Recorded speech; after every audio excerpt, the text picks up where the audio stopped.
Assalamualaikum warahmatullahi wabarakatuh. Alhamdulillahilladzi arsala rasulahu bil huda wa dinil haqq liyuzhirahu 'alad dini kullihi walau karihal kafirun. Asyhadu an la ilaha illallah wa asyhadu anna Muhammadan abduhu wa rasuluhu la nabiyya ba'da. Allahumma shalli wa sallim wa barik ala sayyidina Muhammadin wa ala alihi wa sahbihi ajma'in. Amma ba'd. Ayyuhan nas ittaqullaha haqqa tuqatihi wa la tamutunna illa wa antum muslimun.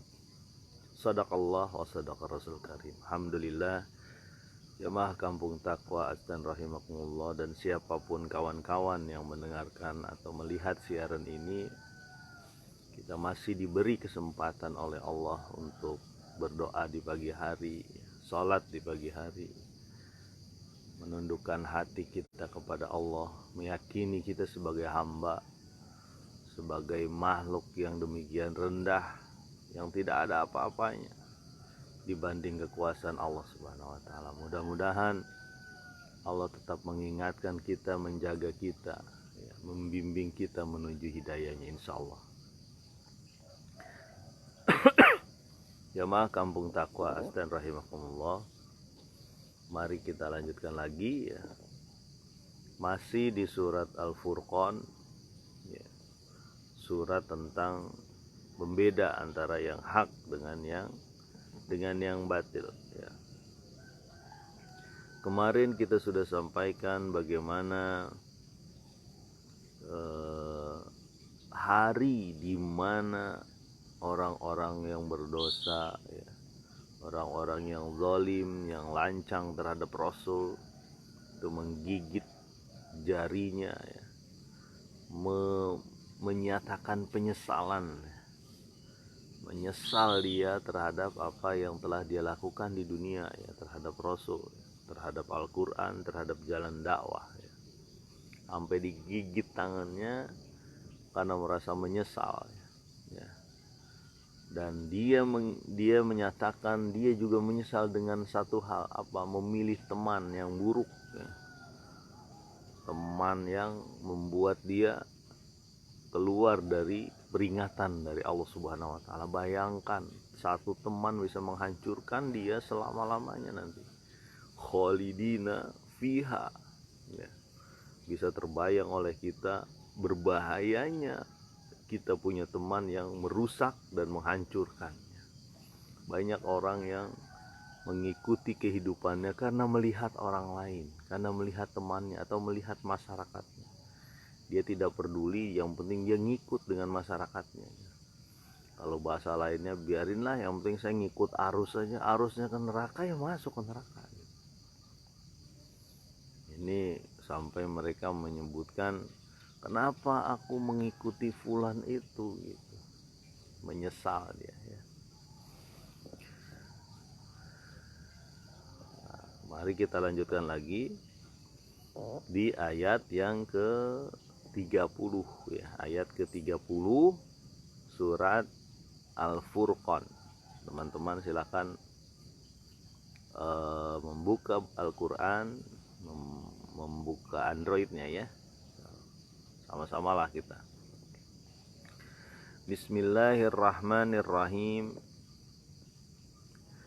Wa qala ar-rasulu ya rabbi inna qaumi ittakhadhu hadzal qur'ana mahjura. Dan berkata Rasul, wahai Tuhanku, sesungguhnya masyarakatku telah menjadikan Al-Quran ini sesuatu yang diacuhkan.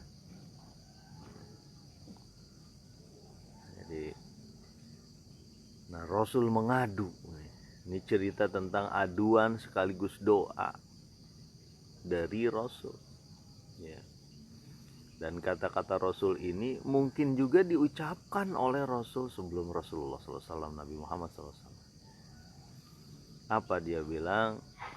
Wahai Tuhanku ya, wahai Tuhanku, sungguhnya kaumku, masyarakatku, kampungku, negeriku telah menjadikan Al-Quran, ya, wahyu Allah ya. Kalau di zaman Nabi Musa berarti Taurat ya, Isa berarti Injil ya, Zabur ya. Hadzal Qur'ana mahjuro, Quran ini sesuatu yang diacuhkan, dicuekin, dibuang.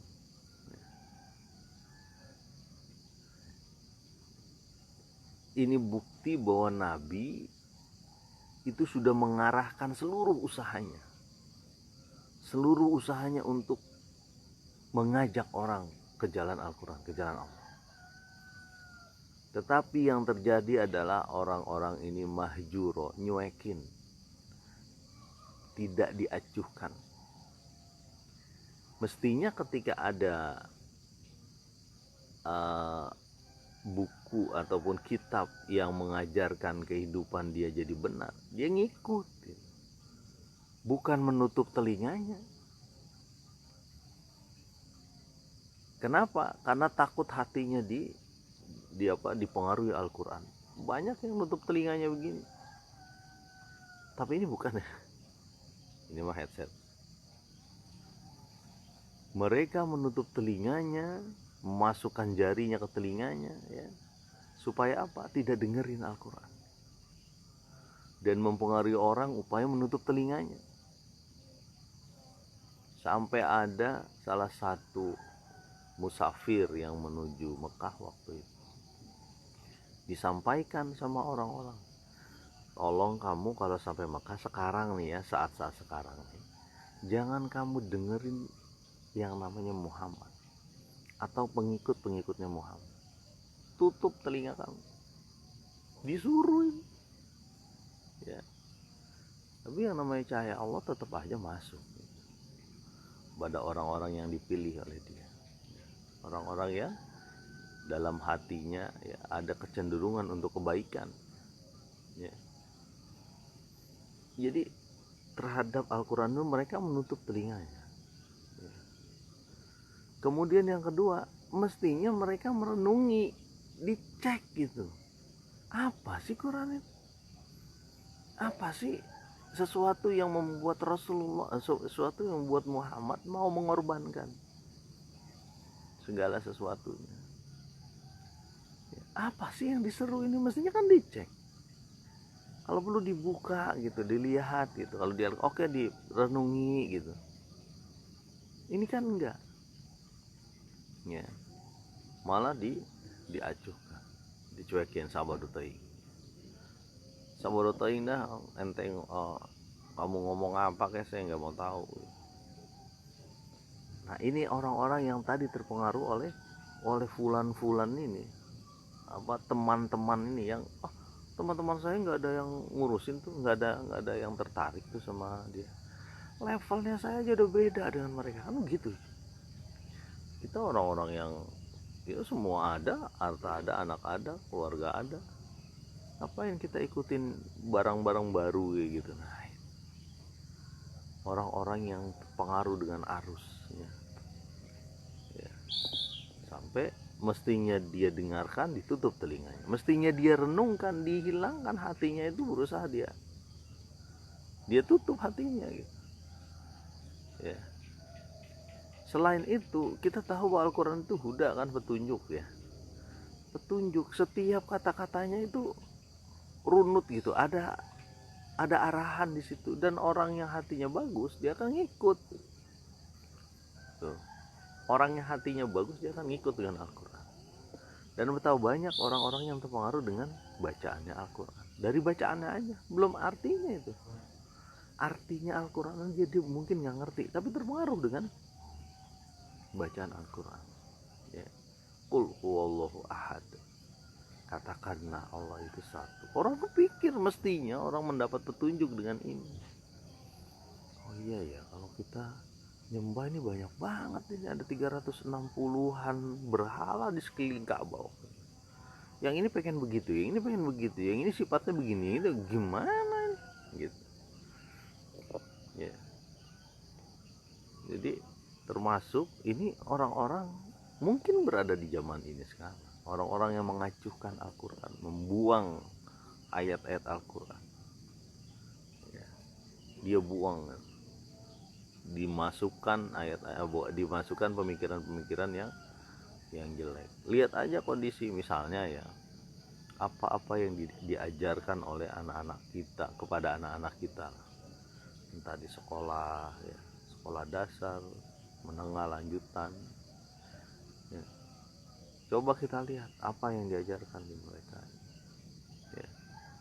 Mungkin aja ada yang tidak benar gitu diajarkan sama mereka, berusaha dimasukkan sehingga mendapatkan kepribadian yang rusak. Pertanyaan, ada apa enggak? Kita bisa merasakan bagaimana. Selamat datang Bude dari Jambi, Bude Mida ya. Tetap semangat untuk menyebarkan Al-Quran ya. Saya yakin di pelosok daerah dimanapun ya, termasuk di Jambi, di mana, tetap berjuang untuk menegakkan Al-Quran, karena itulah cara kita untuk mendapatkan syafaat dari Rasulullah SAW. Jangan menjadi orang yang cuek terhadap Al-Quran ya. Cuek tuh banyak tuh, maksudnya cuek kan, ketika ada pengajian dia cuek, nggak ada ini. Paling nggak ada yang bisa kata Nabi kan begitu. Yang dirahmati siapa aja? Yang duduk ketika wajib majelis taklim mendengarkan Al-Quran atau tausiah. Kemudian yang datang di sebelah masjid duduk di situ aja, di sebelahnya itu ya. Yang lewat ya enggak lah, paling nggak kita mendukung gitu kalau ada kegiatan-kegiatan yang mensiarkan Al-Quran ya. Sama dukungan ini seperti dukungannya Abu Bakar ya, begitupun Umar bin Khattab ya. Coba waktu masuknya Islam tuh Umar bin Khattab tuh ya, ketika dia masuk Islam dia bilang sama Nabi, wahai Nabi, wahai Rasulullah SAW, sesungguhnya aku akan sampaikan seluruh majelis tempat-tempat duduk, tempat nongkrong aku si Umar ini, kepada di mana-mana di Mekah ini akan aku sampaikan bahwa aku masuk Islam. Wah gitu Umar tuh. Jadi betul yang disebut dengan kaidah emas di masa jahiliyah, emas akan menjadi emas juga di masa Islam ya. Disampaikan tuh Umar itu nyampain ke, makanya setelah itu mereka ada demonstrasi lah kalau bahasa kita ya, ada Umar, ada Hamzah, dia demonstrasi masuk ke Ka'bah. Mereka jalan menuju Ka'bah dan sholat di situ. Sebagian mungkin dipukul, ditimpuk dan sebagainya, tapi mereka tetap kemudian dikawal oleh Rasulullah, oleh Umar pulang, kemudian Umar balik. Hamzah juga seperti itu. Itu dukungan terhadap terhadap dakwah, terhadap bukti bahwa dia tidak mengacuhkan Al-Quran. Makanya di ayat ini Allah menyebutkan Nabi berdoa dan mengadu gitu. Ya Allah, Quran ini udah dicuekin, dibiarkan, padahal mestinya bersyukur ada Al-Quran datang ke kampung itu. Makanya kalau ada ustadz ya, ada ulama, ada orang baik yang datang ke satu kampung, itu solusi. Sekali lagi ya, ada ustadz, ada ulama, ada orang baik ya, orang-orang yang menyuruh kepada Allah, mengajak akhlak yang baik, mengajak tetangga-tetangganya ikut kegiatan-kegiatan yang bermanfaat. Itu solusi dari kampung itu ya. Solusi atau pemberi pemecahan masalah dari kampung itu. Makanya bersyukur, kalau perlu didukung gitu, jangan dicuekin aja gitu, jangan didiamkan aja, biarin aja deh gitu. Saya mau jadi penonton wae, nonton doang. Memang enaknya begitu kata orang-orang. Kalau ada suatu pertandingan yang paling enak tuh penontonnya gitu. Nyurakin gitu kan. Lanjutin lagi ya. Ayat selanjutnya, jamaah Kampung Takwa Asdan rahimakumullah, dan siapapun teman-teman yang mendengarkan siaran ini di berbagai penjuru ya. Ayat yang ke-31. Wa kadzalika ja'alna likulli nabiyyin aduwwan minal mujrimin wa kafa bi rabbika hadiyan wa nasira. Dan begitulah kata Allah, kami jadikan kepada semua nabi aduwwan minal mujrimin, musuh dari orang-orang yang berdosa. Ya. Ya. Wa kafa bi rabbika hadiya wa nasira, dan cukuplah Allah yang memberi petunjuk dan memberi pertolongan. Nah ini jadi yang namanya musuh nabi itu biasa dari dulu sampai sekarang ada ya. Dari zamannya nabi, mulai Nabi Nuh, ada orang-orang yang memusuhi nabi ya. Dari orang-orang yang apa, yang berdosa, mereka memusuhi ya. Memukul nabi, mencederai nabi, meludahi nabi ya. Dan orang-orang pendukungnya ya. Orang-orang pendukungnya pun tak luput dari celaan, cemoohan, siksaan ya. Jadi sudah biasa itu. Orang-orang yang menyeru kepada Allah pasti dimusuhi. Kenapa dimusuhi? Karena ada orang-orang yang merasa terganggu ya. Alhamdulillah masih ditemani burung ya. Terganggu dengan adanya kebaikan yang menyebar di masyarakat. Ya seperti lalat lah mungkin ya, bukan berarti menghina lalat. Mungkin lalat nggak suka dengan sesuatu yang bersih gitu. Dia pengennya yang kotor-kotor. Nah, kalau kita ngepel nih lantai sampai bersih itu, jarang lalat itu di situ. Nah ketika lantai itu kotor, bau dan sebagainya menimbulkan, datang tuh laut. Nah laut lagi, lalat ya. Begitupun mungkin ada sejenis serangga yang kalau udaranya bersih dia nggak mau, dia harus udara yang jelek, kotor. Sama dengan pendukung kebatilan, orang-orang yang berdosa itu dari dulu sampai sekarang begitu ya. Jadi di ayat ini disebutkan likulli nabiyyin adum, pada setiap nabi ada adu, ada orang-orang yang jadi musuh, itu biasa ya. Jadi musuh bagi perjuangan dakwah menuju Allah Subhanahu wa taala. Dan memang ya, benturan itu membuat tersaring orang-orang yang menyeru kepada Allah atau bukan, itu masalahnya. Jadi ini strategi, salah satu strategi dari Allah Subhanahu wa taala untuk membersihkan. Seperti perjuangannya Tolut dulu. Tolut Malika. Tolut itu kan begitu. Mereka Tolut itu ngecek siapa orang-orang yang benar-benar mau sama saya. Siapa yang mau pengen dapat keuntungan jangka pendek atau yang jangka panjang.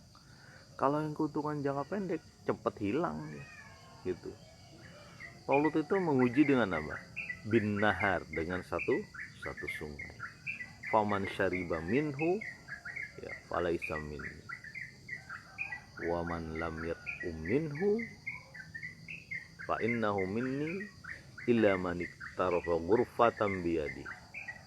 Kata Tolut, itu nanti ada sungai. Siapa yang minum di situ itu bukan golonganku, bukan pasukanku.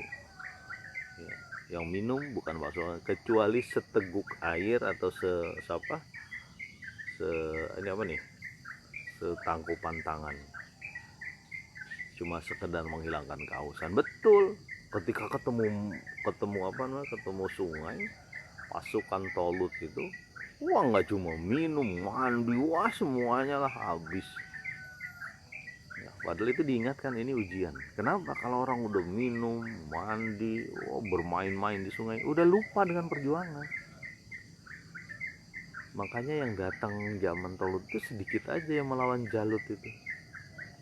ya, termasuk salah satu di dalamnya Nabi Daud ya, yang nantinya bakal jadi apa, mantunya Tolut. Jadi di zaman nabi-nabi dulu juga begitu, musuh-musuh ini ya, iya betul, musuh-musuh Nabi itu menjadi bahan saringan orang-orang yang tetap pada jalan Allah Subhanahu wa Ta'ala. Ya, ada Bilal yang disiksa, ada Ammar yang disiksa gitu. Sama tuh. Banyak, bahkan ada yang ibunya nggak mau makan gara-gara ibunya nggak mau makan. Sampai biar ya mungkin dia ibu lah ya. Dia berpikir mungkin ngelihat penderitaan ibu, seorang anak melihat penderitaan ibu akan luluh. Tapi apa kata anaknya ketika melihat ibunya dengan pucat dan sebagainya? Apa dia bilang? Wahai ibu, kalau ibu punya 100 nyawa, lalu nyawa itu keluar dari ibu satu persatu, aku tidak akan berpindah dari keyakinan ini. Akhirnya ibunya lama-lama mulai mengendorkan mogok makan. Jadi memang ujian-ujian ini menyaring orang-orang yang benar atau tidak dakwahnya ini. Kalau kecampur kan repot. Semua orang bisa jadi penyeru dakwah, semua orang bisa menjadi penyeru kebenaran, semua orang bisa menyeru bahwa ini menyebut ini kebaikan. Mana buktinya gitu. Ya. Makanya di satu ayat yang lain disebutkan bahwa apakah engkau mengira masuk surga itu mudah? Kan VIP itu, surga itu mahal ya. Suatu ketika Khabbab bin Arts pernah nanya kepada Rasulullah. Waktu itu Rasulullah di Ka'bah. Jadi dia bilang begini, wahai Rasul, tidakkah engkau berdoa kepada Allah supaya kita diberi pertolongan? Ya. Tidakkah engkau berdoa kepada Allah supaya kita ini diberi pertolongan? Kan kita berada di jalan yang benar. Ya. Kemudian Nabi bersabda. Nah, ini sabda Nabi ini sesuai dengan kandungan dari ayat ini. Ya. Apa Nabi bilang? Sesungguhnya di masa sebelum kita ada orang-orang yang mempertahankan keyakinannya, agamanya ya, itu dipendam dalam tanah, disisakan kepalanya, digergaji dari atas, kepalanya digergaji, tapi itu tidak menyurutkan dia dari agama ini. Ada juga yang dilentangkan di bawah ya, dilentangkan di bawah nih, badannya itu ditarik dengan sisir dari besi sehingga terangkat dagingnya terangkat ya. Tapi dia tetap pada keyakinan agama. Sesungguhnya kamu terburu-buru mengharapkan pertolongan akhir hayat. Dan sesungguhnya kata Nabi, din ini, agama ini, keyakinan ini, Al-Quran ini, hidayah ini ya, akan menerangi lah ya, sehingga orang yang berjalan dari San'a ke Hadramaut ya, satu tempat di daerah Yaman ya, ke Hadramaut itu tidak ada yang ditakutinya kecuali Allah. Mungkin atau binatang buas ya, nggak ada yang ditakutinya kecuali Allah. Sungguhnya kalian terburu-buru. Coba kita bayangkan, dan memang itu terjadi sampai ke Yaman. Agama yang dibawa Rasulullah SAW itu sampai ke Yaman, sepertiga dunia lah. Wah, mungkin lebih banyak lagi sekarang, udah sampai ke Indonesia, ke kita. Bisa kebayangan sampai ke Maroko yang di Arab Barat. Ya, nah kita Merauke ya sama sih. Ada orang Muslim. Ya. Dan itu terjadi. Ya. Dan orang-orang ini, orang-orang yang zaman itu, zaman waktu Rasulullah SAW, termasuk Khabbab bin Arts. Khabbab bin Arts itu memang ya salah satu sahabat, dan dia salah satu yang ya menahan penderitaan. Jadi musuh-musuh Allah musuh-musuh Islam, musuh-musuh agama ini ya, musuh-musuh Nabi itu sudah biasa dari dulu, dan itu akan membentuk ya. Kenapa? Karena ada orang juga yang keluar nggak mau. Contohnya ketika Isra Mi'raj ya. Isra Mi'raj beberapa kaum muslimin murtad ya. Kalau agama ini cuma didasari dengan akal, itu sama kasusnya kayak orang-orang yang murtad waktu zaman waktu Isra Mi'raj itu. Ya. Cuma salah satunya ya Abu Bakar yang tetap pada pendirian. Ya. Jadi kembali lagi ke ayat ini, aduwam minal mujrimin. Wa kafa si Abdullah aduwam minal mujrimin, dari orang-orang yang berdosa. Nabi Nuh begitu juga. Nabi Musa begitu juga. Nabi Lut begitu juga, sampai dikasih itu ya, dikasih anaknya. Anaknya dikasih sama Nabi Lut. Nih, kamu kalau pengen nikah nih sama anak saya aja. Jangan sama tamu-tamu saya, ini tamu-tamu saya. Nah, malaikat yang berbentuk orang-orang atau pemuda-pemuda tampan mungkin ya waktu itu.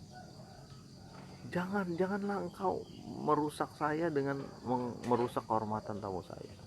Ini anak-anak saya ya. Kata Nabi Lut. Ya. Kata Nabi Lut seperti itu. Ya. Tapi yang terjadi ya udah. Mereka nggak mau juga. Kamu kan tahu Lut, nggak bener lah, saya nggak mau sama anak-anakmu. Saya tidak mau. Kamu tahu apa yang saya inginkan kan? Kemudian Nabi Lut mendapat perintah untuk pergi di waktu malam hari, dan azab itu katanya waktu subuh. Alaisa subuhi biqarib, bukankah waktu subuh itu dekat? Pada saat itu diomong. Kemudian omongan Nabi Lut perintah pada Nabi Lut, jangan nengok ke belakang, jangan kembali lagi pikiran kita ke belakang, terus aja jalan. Kecuali istrinya Nabi Lut ya, yang jadi ada musuh-musuh dakwah, musuh-musuh orang yang menyeru kepada Allah, dan selalu ada orang-orang mujrimin ini ya. Selamat datang Ustadz Andi dari Aceh. Mohon maaf dan mohon dibetulkan ini kalau misalnya ada hal-hal yang kurang pas. Jadi itu musuh-musuh dakwah. Ini mungkin Ustadz Andi lebih paham nih di Aceh ini bagaimana di dinas syariat Islam. Saya pernah mendengar itu tuh, Pak Ustadz. Mungkin kita bisa, ada salah satu orang yang datang kemari ya, temannya relawan pendidik Nusail, orang Aceh. Saya kan pernah bilang, bener gak sih bahwa di Aceh itu memang ada hukuman cambuk buat orang? Benar, dia bilang. Sekarang masih ada. Wah, udah jarang tuh, udah jarang saya temuin. Waktu itu gimana? Dulu waktu saya SD, dia bilang. Kalau ukuran SD dia, kalau sekarang dia kuliah ya, berarti kurang lebih 6, 7, 8 tahun yang lalu lah mungkin ya. Dulu saya pernah menyaksikan, dia bilang. Menyaksikan apa? Orang dicambuk gara-gara dia mabok waktu itu. Nah, ketika dia mabok dicambuk dan dilihat, disaksikan orang. Dan sekarang dia udah jarang nemuin kayak gitu. Berkemungkinan karena orang mikir, karena dicambuk lagi mabok itu dicambuk, mikir.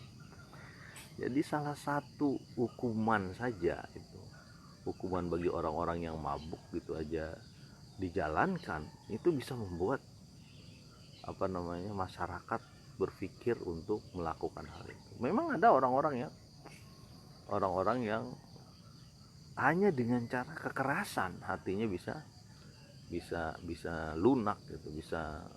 Makanya di surat An-Nur kemarin kita sampaikan bagaimana kalau orang berzina dicambuk bagi yang non muson ya, bukan yang pernah menikah. Kalau yang muson dia dirajam. Nah, mari kita lanjutkan lagi ya. Di ayat yang ke-31. Ayat 31 surat Al-Furqan. Wa kafa bi rabbika hadiyan wa nasira, dan cukuplah Allah Tuhanmu yang menjadi petunjuk, pemberi petunjuk dan pemberi pertolongan. Ujungnya tetap diberikan petunjuk dan pertolongan dari Allah. Ada orang-orang yang ngintip nih. Ada orang-orang masyarakat yang ngintip pertarungan Nabi dengan Quraisy. Ya, begitupun pertarungan atau perilaku orang-orang yang menyeru kebenaran. Ada yang pada ngintip dan biasanya dia lebih banyak dibanding yang bertarung. Ya sama lah kayak nonton bola gitu kan. Cuma 22 orang tapi yang nonton kan ribuan. Dan orang-orang yang ngintip ini yang menyaksikan pertarungan antara yang hak dengan yang batil ya, ini surat Al-Furqan. Itu dia menunggu-nunggu, biarin aja biar kita tahu kayak gimana sih pertarungannya gitu. Dan apa yang terjadi ketika dimenangkan oleh Rasulullah SAW waktu Futuh Mekah ya, idza jaa nasrullahi wal fath wa ra'aitan nasa yadkhuluna fi dinillahi afwaj. Ketika sudah datang pertolongan dari Allah ya, dan kemenangan, dan engkau melihat berbondong-bondong orang masuk agama Allah. Kesudahannya begitu. Tapi untuk mencapai pertolongan itu, kata Nabi, itu perlu perjuangan. Dan pasti ketemu dengan musuh-musuh. Ya.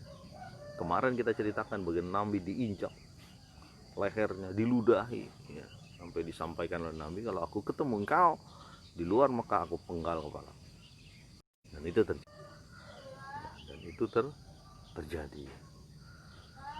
Dan pertolongan dari Allah itu hadir, datang ketika sudah dibuktikan bahwa ini orang-orangnya teguh di jalan Allah ya, kata salah satu hadis Nabi kan begitu ya, antu'minu billahi tsumastaqim, kamu beriman kepada Allah dan beristiqomah. Istiqomah itu yang berat ya.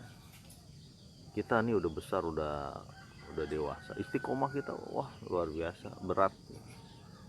Kita sudah menikah, istiqomah juga. Istiqomah apa? Istiqomah menjaga pandangan ya. Sama laki dan perempuan sama, karena godaannya sama-sama sulit itu. Selamat datang Anis, Sukma. Itu istiqomah, dan kita yakin bahwa ada pertolongan Allah di situ. Kita yakin ada hidayah Allah, petunjuk Allah yang bakal bisa mengikat kita menuju Allah Subhanahu wa Ta'ala. Walaupun banyak yang mencemooh, walaupun banyak yang ngejek, walaupun banyak so alim lu, so santri gitu kan, lu so santri, lu so alim lu, kita mah nggak ada urusan dengan agama nih, nggak bisa. Semua ini berurusan dengan agama ya. Udah jangan bawa agama deh ke sini, nggak bisa. Semuanya berhubungan dengan agama ya. Bisnis nih, kita lagi bisnis, ini nggak ada hubungannya ya dengan agama manapun, nggak bisa. Bisnis itu berhubungan dengan agama, itu bagian dari ibadah bisnis. Masa bisnis tidak ada hubungan dengan ibadah? Itu bagian dari ibadah. Ada ayam lagi di belakang ya. Ayam juga makanan Nabi, yakulu dajajat. Nabi juga memakan ayam, dan memakan ayam, memotong ayam itu ada tata caranya ya. Dan tata cara ini kadang-kadang tidak disukai oleh musuh-musuh Allah, musuh-musuh Nabi, musuh-musuh orang yang menyuruh kepada Allah. Ngapain sih motong itu harus diasah dulu ya, fa'ahsinu dzabhah, kata Nabi. Kenapa harus diasah dulu sampai goloknya harus tajam ya. Ngapain lu, nggak apa-apa lah, yang penting dia mati. Kalau perlu kita pukul kepalanya ya. Beda kalau ikan bisa begitu, karena bangkainya juga halal ikan. Kalau ayam, kambing harus di fa'ahsinu dzabhah, menyembelihlah dengan sebaik-baik mungkin. Ada orang-orang yang nggak mau dengan aturan-aturan ini, bahkan ngejeknya macam-macam ya kan, sampai kayak kemarin, kok nggak ada malaikat sih datang gitu, kok Nabi miskin, kok Nabi nggak punya kebun, bener gak sih dari Allah gitu. Jadi orang-orang ini adalah orang-orang yang tidak mau tersebarnya Islam, tidak mau tersebarnya Al-Quran di dimanapun, karena dia udaranya sesak ketika Al-Quran menyebar. Ada orang-orang seperti itu. Nah, kita jangan jadi pendukungnya, dan kita juga jangan jadi orang-orang yang mengamati doang, jangan. Kita kan ada nih, tadi saya sampaikan, ada orang berseteru nih antara dua, al-haq dan batil, lalu kita duduk aja manis ngeliatin itu. Jangan, kita jadi pendukung al-haq gitu. Datang ke orang yang menyuruh kepada Allah, kepada Al-Quran. Datang, gimana kira-kira apa yang bisa kita lakukan? Saya nggak bisa ngapa-ngapain, saya nggak bisa ngaji, nggak bisa apa-apa.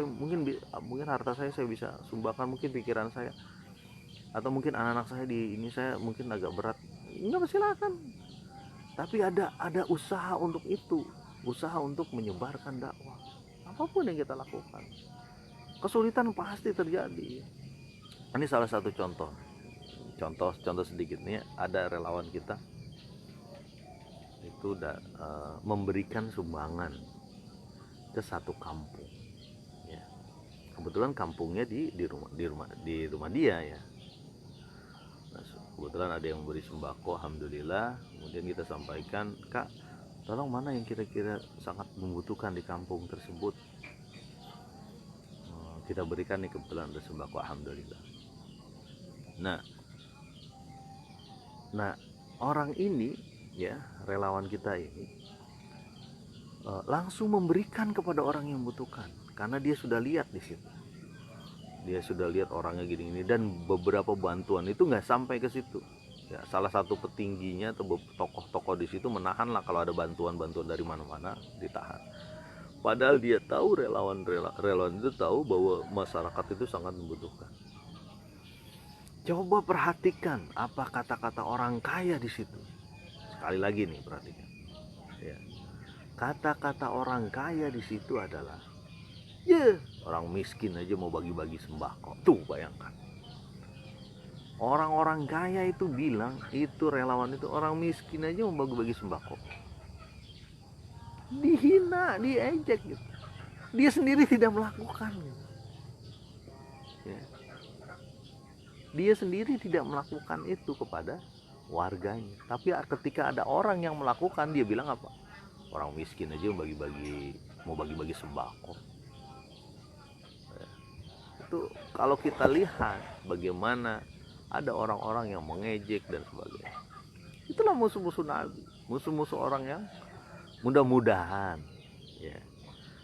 Kayak tadi kasus pembagian sembako itu ditiru juga oleh mereka gitu. Bukan malah diejek oleh mereka. Nah, kita jangan lupa kaidahnya ya, diajak jangan diejek. Diajak kita ya, orang itu diajak, jangan diejek. Sama kayak kita kepada anak-anak kan begitu. Kamu sholat tuh, lihat si teman kamu si Atul rajin banget, nggak usah dibandingkan sama orang lain, bandingkan dengan dirinya saja. Ayo, kamu kemarin udah sholat 3 waktu, sekarang nambahin ya jadi 4 waktu, kamu sudah baik loh insya Allah. Tambah lagi, bandingkan dengan dirinya sendiri bahwa dia sudah berbuat kebaikan. Jangan bandingin sama orang lain, jangan bandingin sama kakaknya, jangan bandingin sama adiknya. Bandingkan dengan dirinya sendiri, kamu sudah baik gitu. Ya, maka ayo tambahin lagi kebaikan lagi. Kok gitu sampai ke situ ya. Nah, jadi kita yakin bahwa Allah itu hadiyah wa nasira, dia akan mengirimkan petunjuknya dan memberikan pertolongan. Jadi kalau orang mencueki Al-Quran, ya kita cuekin orang yang mencuekinnya, biarin aja, nggak usah terlalu dipedulikan. Mudah-mudahan dia akan mendapat hidayah. Kita doakan aja seperti doanya Nabi kepada orang-orang yang akan dijatuhkan gunung kemarin kita sampaikan. Mudah-mudahan bermanfaat. Subhanakallahumma wa bihamdika asyhadu alla ilaha illa anta astaghfiruka wa atubu ilaik. Assalamualaikum warahmatullahi wabarakatuh.